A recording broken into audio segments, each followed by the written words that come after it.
దేవాలయంలోకి వెళ్ళినప్పుడు ఆ కళ్ళల్లో కళ్ళు పెట్టి చూడాలి. కళ్ళు మూసుకోవడం అంత దౌర్భాగ్యం ఇంకోటి లేదు. గుళ్ళోకి వెళ్ళాక మూసుకోకూడదు. ఎందుకంటే మనల్ని చూడనిచ్చేదే 2 నిమిషాలు. అరగంట కూర్చుంటే ఒప్పుకుంటారా?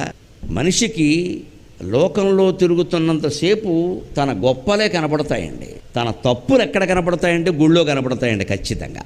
అందుకే చెంపలేసేసుకుంటాం మనం. ఇక్కడ మనిషి కనపడగానే మీరు చెంపలేసుకుంటారు, వాడి చెంపలు వేసేస్తారు అవసరమైతే. కానీ దేవుడు గుళ్ళోకి వెళ్ళగానే అప్రయత్నంగా, ఎందుకంటే మన పాపాలు గుర్తొచ్చినాయి లోపల నుంచి ఇక్కడ తేగల పాత్ర తవ్వుతున్నాం. అందుకే గుళ్ళోకి వెళ్ళడం చాలా అవసరం. మనిషి నిజాయితీగా బతకాలంటే లోపల గుర్తొస్తూ ఉంటాయి కదా, అప్పుడైనా బాగుపడతాం కదా.